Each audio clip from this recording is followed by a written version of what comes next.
RGPV diploma के previous year के question papers को सॉल्व करने की सीरीज़ के इस वीडियो में हम ईयर 2023 के कंप्यूटर प्रोग्रामिंग का क्वेश्चन पेपर सॉल्व कर रहे हैं।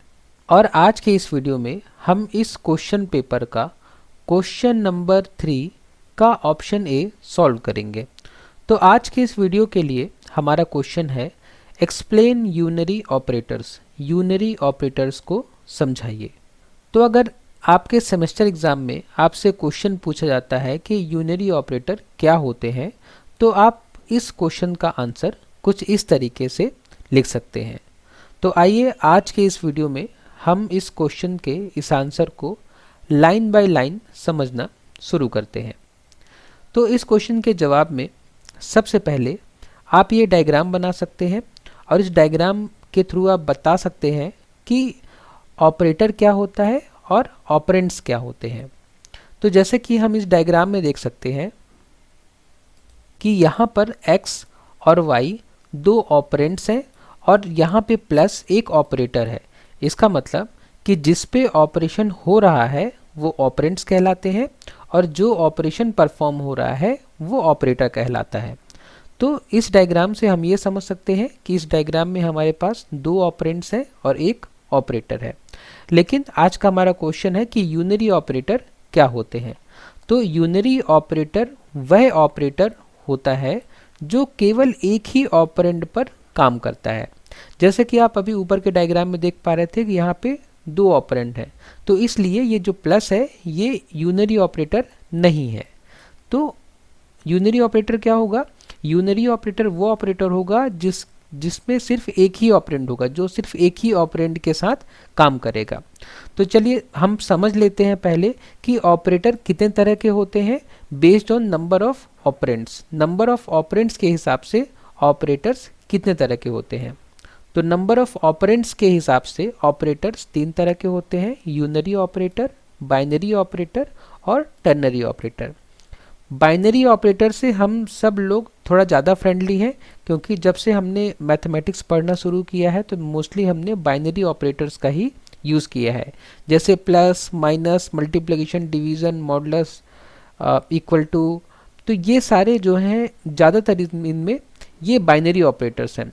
यूनरी ऑपरेटर्स और टर्नरी ऑपरेटर्स हमने रियल लाइफ में या मैथमेटिक्स में थोड़ा कम ही देखा है। सी लैंग्वेज में यूनरी ऑपरेटर का उपयोग किसी सिंगल वेरिएबल या वैल्यू पर ऑपरेशन करने के लिए किया जाता है। मतलब अगर हमें किसी सिंगल वेरिएबल या वैल्यू पर ऑपरेशन परफॉर्म करना है तो हम यूनरी ऑपरेटर का यूज़ करते हैं। इसका उपयोग वेरिएबल की वैल्यू बढ़ाने, घटाने या उलटने या नेगेट करने के लिए किया जाता है। हम यूनरी ऑपरेटर्स का यूज़ करके वैल्यू को बढ़ा, घटा या उनको नेगेट कर सकते हैं। तो ये हैं यूनरी ऑपरेटर जो कि सी लैंग्वेज में मोस्टली यूज़ होते हैं। तो 9 यूनरी ऑपरेटर्स हैं। हम इन ऑपरेटर्स को डिटेल में लाइन बाय लाइन समझना शुरू करते हैं। तो सबसे पहले है हमारे पास इंक्रीमेंट ऑपरेटर। तो नाम से हमें समझ में आ रहा है इंक्रीमेंट ऑपरेटर मतलब जो वैल्यू को इंक्रीज करने के लिए काम करेगा। इंक्रीमेंट ऑपरेटर किसी वेरिएबल की वैल्यू को एक से बढ़ाता है। लेकिन ये इंक्रीमेंट ऑपरेटर दो तरह के होते हैं, पहला प्री इंक्रीमेंट ऑपरेटर और दूसरा पोस्ट इंक्रीमेंट ऑपरेटर। तो नाम से ही काफ़ी बातें क्लियर हैं। प्री इंक्रीमेंट ऑपरेटर मतलब पहले वेरिएबल की वैल्यू बढ़ती है फिर उसका उपयोग होता है, प्री इंक्रीमेंट, पहले इंक्रीमेंट। पोस्ट इंक्रीमेंट मतलब कि पहले वेरिएबल की पुरानी वैल्यू का उपयोग होता है फिर उसकी वैल्यू बढ़ती है। तो आइए इस बात को हम एक एग्जाम्पल से समझते हैं। यहाँ पे एक सी कोड का थोड़ा सा पोर्शन लिखा हुआ है। इस पोर्शन में हमें बता रहा है कि हमने एक वेरिएबल लिया x नाम का, जिसकी वैल्यू है, जिसमें हमने 5 स्टोर किया। अब हमें इस x को प्रिंट करना है। तो प्रिंट करने के लिए हमने यहाँ पे printf फंक्शन का यूज़ किया है, फॉर्मेट स्पेसिफायर यूज़ किया है और हमने बोला है pre increment x।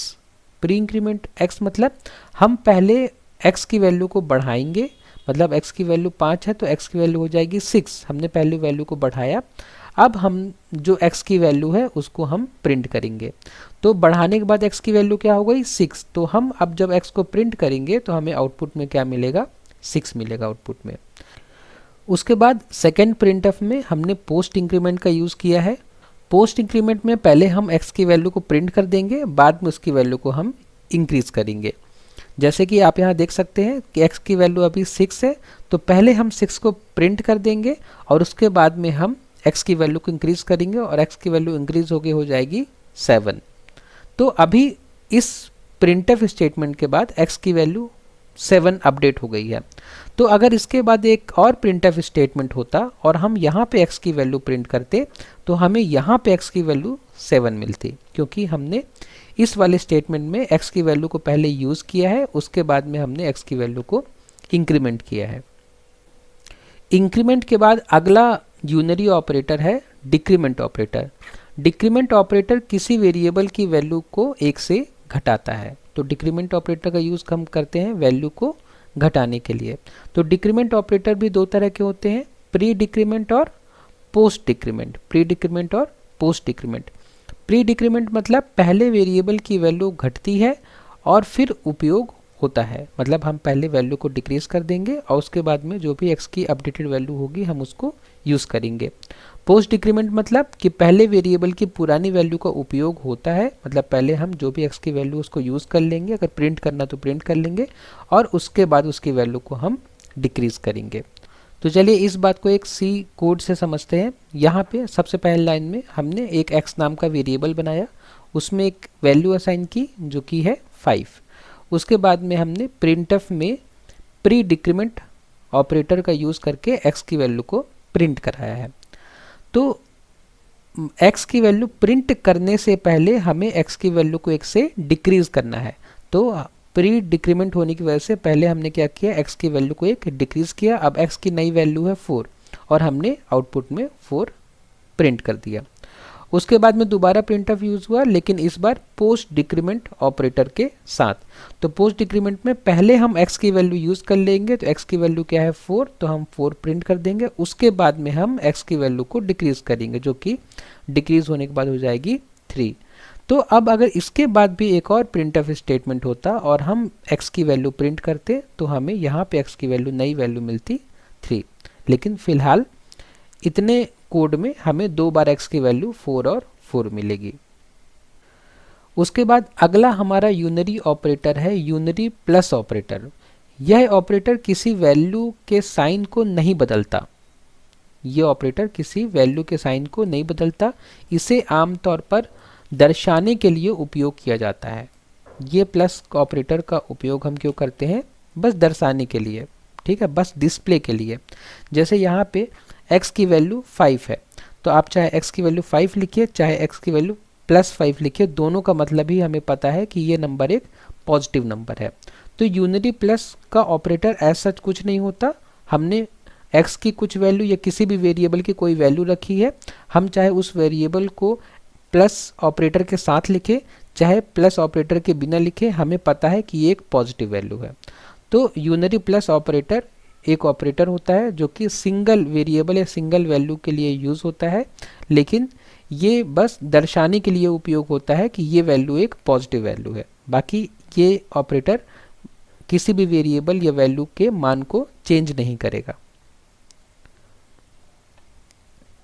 Unary plus operator के बाद अगला जो यूनरी ऑपरेटर है वो है यूनरी माइनस ऑपरेटर।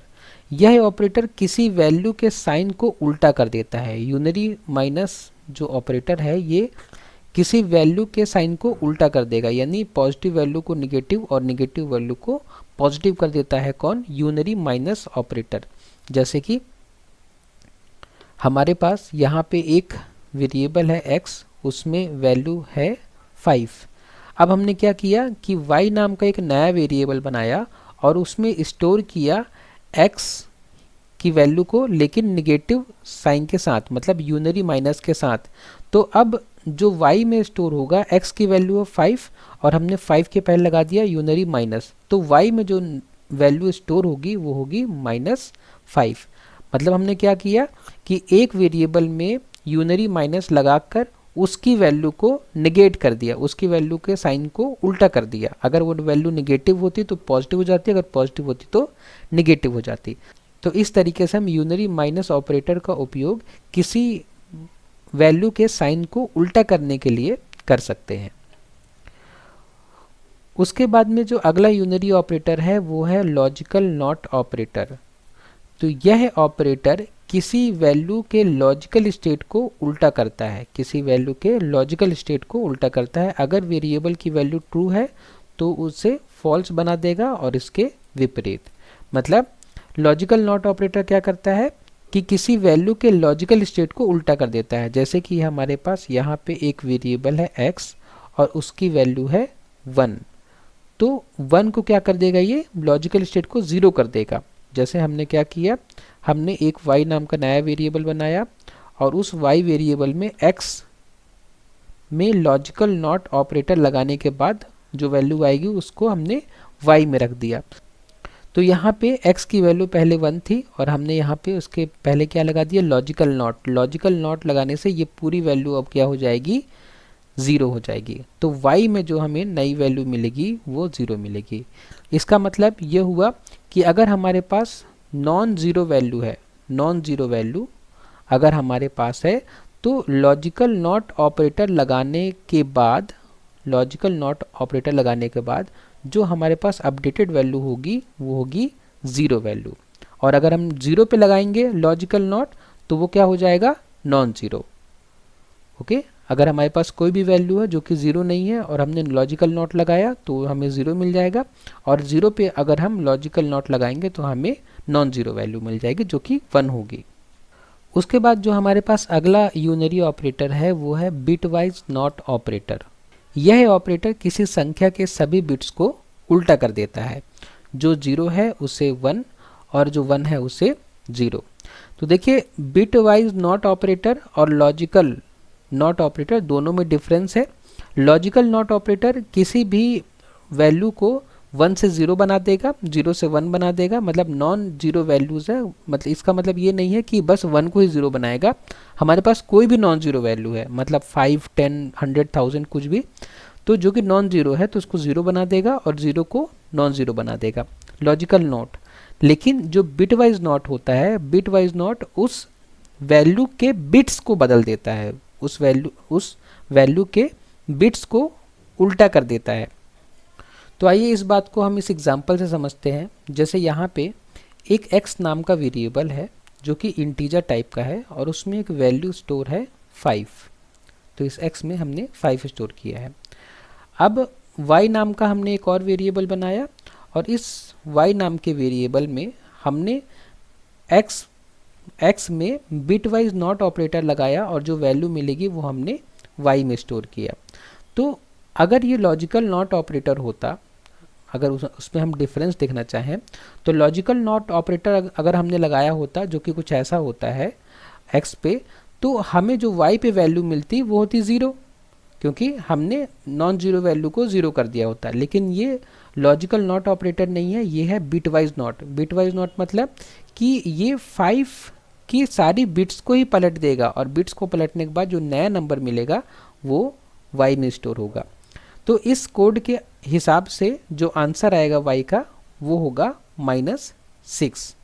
लेकिन इस बात को समझना बहुत ज़रूरी है कि जब 5 की जो बिट्स होती हैं वो कुछ इस तरीके से होती हैं 101, तो इन बिट्स को पलटने से हमें -6 कैसे मिल जाएगा, क्योंकि इन बिट्स को अगर हम पलटेंगे तो हमें क्या मिलेगा, ये 1 का 0 हो जाएगा, 0 का 1 हो जाएगा और ये 1 का फिर 0 हो जाएगा।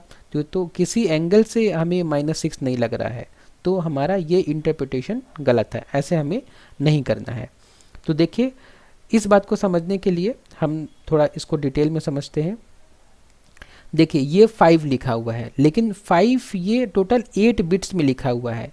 इसके पीछे का रीज़न ये है क्योंकि जब भी हम कोई वैल्यू को मेमोरी में स्टोर करते हैं तो हमें किसी भी वैल्यू को स्टोर करने के लिए कम से कम उसको 8 बिट्स में स्टोर करना होता है, क्योंकि जो हमारी मेमोरी होती है वो होती है बाइट ओरिएंटेड, मतलब कि हर एक लोकेशन मेमोरी में कम से कम 1 बाइट की होती है। तो अगर हमें 5 को स्टोर करना है मेमोरी में, तो मेमोरी में 5 को स्टोर करने के लिए कम से कम हमें 1 बाइट मेमोरी लगेगी 5 को स्टोर करने के लिए। अगर हमें 1 बाइट मेमोरी लगेगी तो हमने 1 बाइट मतलब 8 बिट्स, 1 बाइट मतलब 8 बिट्स। तो अगर हमने 8 बिट्स में से 3 बिट्स 5 को स्टोर करने के लिए यूज़ किया, तो बाकी की जो 5 बिट्स थी उनका क्या करेंगे, तो उनको हम 0 कर देंगे। तो ये हो गया 5। ये मेमोरी में कुछ इस तरीके से स्टोर होगा।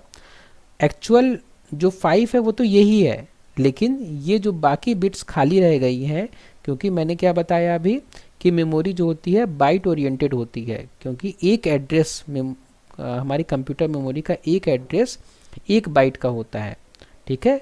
फिर अगला एड्रेस भी 1 बाइट का। तो ऐसे कर करके बाइट बाइट में ब्लॉक्स बटे होते हैं। तो 1 बाइट हमें स्पेस पूरा यूज़ करना है 5 को स्टोर करने के लिए, तो हमने 101 लिखा 5, लेकिन बाकी के जो बिट्स बच गई उसमें हमने क्या कर दिया, हमने उसमें 0 स्टोर कर दिया।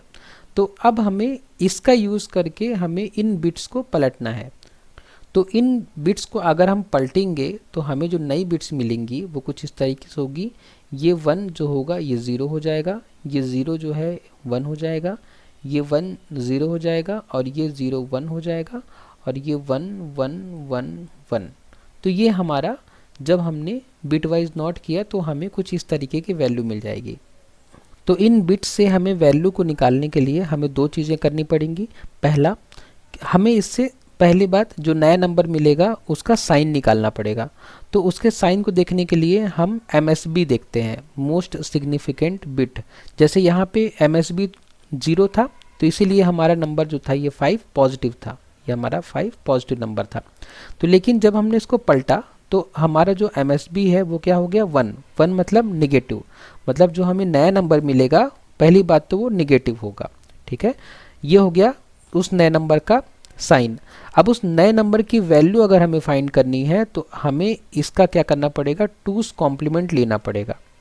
इसका जब हम 2's कॉम्प्लीमेंट लेंगे तो हमें क्या मिलेगा, हमें उस नई वैल्यू का मैग्नीट्यूड मिलेगा। तो चलिए हम इन बिट्स का 2's कॉम्प्लीमेंट लेते हैं। तो 2's कॉम्प्लीमेंट निकालने का शॉर्टकट होता है कि हम जब तक हमें 1 न मिल जाए तब तक हम नंबर्स को ऐसे ही लिखते रहें। तो ये 0 को हमने ऐसे लिख दिया। अब हमें यहाँ पे क्या मिल गया, 1 मिल गया। और जैसे ही हमें पहला 1 मिल जाए तो उसके बाद हम क्या करेंगे, बाकी बिट्स को पलटना शुरू कर देंगे। तो अब यहाँ पे 0 है तो हमने इसको 1 कर दिया, अब यहाँ पे 1 है तो हमने 0 कर दिया। फिर हमें पास 4 1 है तो हमने 1 2 3 4 0 कर दिया। अब इसके बाद जो हमें ये नया नंबर मिला है ना, यही हमारा मैग्नीट्यूड है। तो ये हमने बाइनरी में क्या लिखा हुआ है, 6 लिखा हुआ है ना। बाइनरी में 6 लिखा हुआ है क्योंकि इस बिट की वैल्यू होती है 1, इस बिट की होती है 2, इस बिट की होती है 4। तो 4 + 2 6। तो इसका मतलब कि जब हमने 5 को बिट वाइज नोट किया तो पहले हमने माइनस साइन निकाल लिया था और अब हमने मैग्नीट्यूड निकाल लिया, तो हमें जो नया नंबर मिलेगा वो होगा -6। तो इस तरीके से यहाँ पे जो हमें आंसर मिलेगा, y की जो वैल्यू मिलेगी वो -6 होगी। तो इससे हम ये कंक्लूड कर सकते हैं कि अगर हमारे पास एक नंबर है n और हम उसको अगर बिटवाइज नोट करेंगे, उस नंबर को हम बिटवाइज नोट करेंगे, तो जो हमें नया नंबर मिलेगा वो होगा उस नंबर के मैग्नीट्यूड में 1 इंक्रीज हो जाएगा, क्योंकि वो नंबर जो हमारा 5 था वो क्या हो गया, 6 हो गया, और वो नंबर के साइन क्या हो जाएगा, पलट जाएगा। अगर वो नंबर निगेटिव होता तो पॉजिटिव हो जाता, और पॉजिटिव होता तो निगेटिव हो जाता। तो इस तरीके से हमारा जो नया नंबर होगा वो होगा माइनस ऑफ n+1। उसके बाद जो हमारा अगला यूनरी ऑपरेटर है वो है एड्रेस ऑपरेटर। यह ऑपरेटर किसी वेरिएबल का मेमोरी एड्रेस रिटर्न करता है। तो अगला जो यूनरी ऑपरेटर है वो है एड्रेस ऑपरेटर, और इस एड्रेस से हम क्या करते हैं, किसी मेमोरी का एड्रेस रिटर्न करते हैं। तो चलिए इस बात को एक एग्जांपल से समझते हैं। जैसे हमारे पास यहाँ पे एक वेरिएबल है x नाम का, और इसमें हमने क्या स्टोर किया है, हमने 5 स्टोर किया है। उसके बाद हमने एक नया वेरिएबल बनाया ptr नाम का, और ये एक कोई ऑर्डिनरी वेरिएबल नहीं है, ये वेरिएबल है एक पॉइंटर वेरिएबल। पॉइंटर वेरिएबल मतलब कि ये किसी दूसरे वेरिएबल का मेमोरी एड्रेस स्टोर कर सकता है। तो हम किसका मेमोरी एड्रेस इस वेरिएबल में स्टोर करा रहे हैं, हम x का एड्रेस स्टोर करा रहे हैं इस वेरिएबल में। तो मान लीजिए कि x किसी मेमोरी लोकेशन 1050 पे है, तो ये जो पॉइंटर वेरिएबल होगा इस वेरिएबल x का एड्रेस स्टोर करेगा 1050।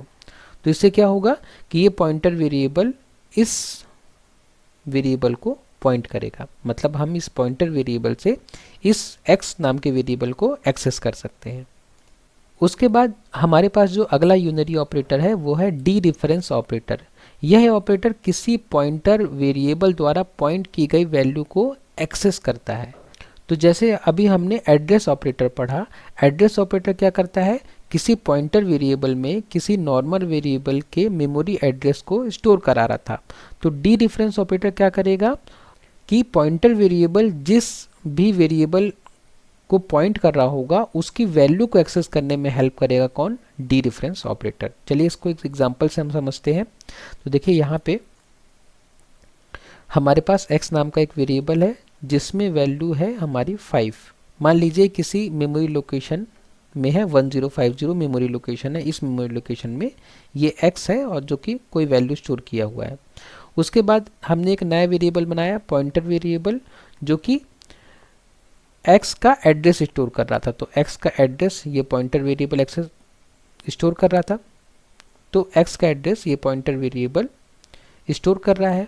अब क्या किया हमने, अब हमने पॉइंटर वेरिएबल जिसको पॉइंट कर रहा था उसकी हम वैल्यू को एक्सेस करना चाहते हैं। तो अगर हम इसकी वैल्यू को एक्सेस करना चाहते हैं इस x वेरिएबल की जिसको पॉइंटर पॉइंट कर रहा है, तो हम क्या लिखेंगे, ptr स्टार ptr लिखेंगे। हम क्या लिखेंगे, तो हम क्या लिखेंगे, स्टार ptr।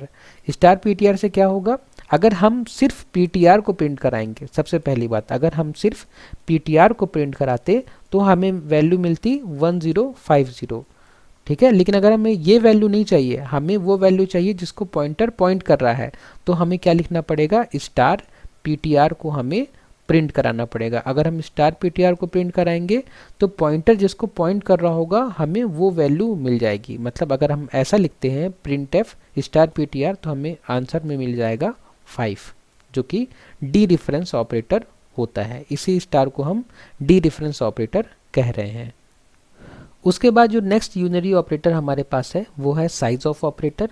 यह ऑपरेटर किसी डेटा टाइप या वेरिएबल का साइज बाइट्स में बताता है। तो साइज ऑफ ऑपरेटर बहुत ही सिंपल ऑपरेटर है जो कि किसी वेरिएबल या डेटा टाइप का साइज हमें बताता है। जैसे कि यहाँ पे x नाम का एक वेरिएबल है, अगर हमें ये जानना है कि x नाम का वेरिएबल मेमोरी में कितना स्पेस लेगा, कितना साइज लेगा मेमोरी में, तो हम साइज ऑफ ऑपरेटर का यूज़ करके हम मेमोरी में इसके द्वारा रिजर्व किए गए स्पेस का पता लगा सकते हैं। तो जैसे x एक इंटीजर है और इंटीजर वेरिएबल जो होता है वो 4 बाइट्स का स्पेस मेमोरी में लेता है, तो साइज ऑफ ऑपरेटर के माध्यम से हम x वेरिएबल कितना मेमोरी स्पेस लेगा ये हम पता कर सकते हैं। और यहाँ पे इस वैल्यू को प्रिंट करने के लिए हमने %lu का यूज़ किया है। %lu का मतलब होता है लॉन्ग अनसाइंड इंटीजर, क्योंकि हमें पता है कि जो भी यहाँ पे वैल्यू आएगी वो पॉजिटिव ही होगी, क्योंकि साइज हमेशा पॉजिटिव ही होगा। तो इसीलिए हमने फॉर्मेट स्पेसिफायर %lu यूज़ किया है। आप चाहें तो %d भी यूज़ कर सकते हैं, उससे कोई आंसर आपका गलत नहीं होगा, लेकिन %lu यूज़ करना एक अच्छी प्रैक्टिस है एड्रेस प्रिंट कराने के लिए। तो उसके बाद इन ऑपरेटर्स को 1 बाय 1 एक्सप्लेन करने के बाद आप समरी लिख सकते हैं, बता सकते हैं कि यूनरी ऑपरेटर एक ही ऑपरेंड पर काम करता है। ये ऑपरेटर वेरिएबल्स की वैल्यूज़ को बदलने, चेक करने या उसके एड्रेस को एक्सेस करने के लिए उपयोग किए जाते हैं। उसके बाद अगर आपसे एग्ज़ाम में जो क्वेश्चन पूछा गया है वो ज़्यादा मार्क्स का है, मतलब 10 से 15 मार्क्स का है, तो आप आखिरी में ये टेबल बना सकते हैं जिसमें आप बता सकते हैं कौन सा ऑपरेटर एक लाइन में कि क्या काम करता है। उससे आपका आंसर थोड़ा और बड़ा हो जाएगा। उसके बाद में एक आप लास्ट लाइन लिख सकते हैं कि यूनरी ऑपरेटर प्रोग्रामिंग में डेटा की सरल मैनिपुलेशन और मेमोरी हैंडलिंग के लिए महत्वपूर्ण होते हैं। तो आज के इस वीडियो में बस इतना ही। उम्मीद है कि आपको यूनरी ऑपरेटर का ये एक्सप्लेनेशन समझ में आया होगा। अगर आपको इस क्वेश्चन से रिलेटेड कोई भी डाउट है तो प्लीज़ मुझे कमेंट बॉक्स में बताइए। नेक्स्ट वीडियो में हम इस क्वेश्चन पेपर का नेक्स्ट क्वेश्चन सॉल्व करेंगे। वीडियो को लास्ट तक देखने के लिए धन्यवाद।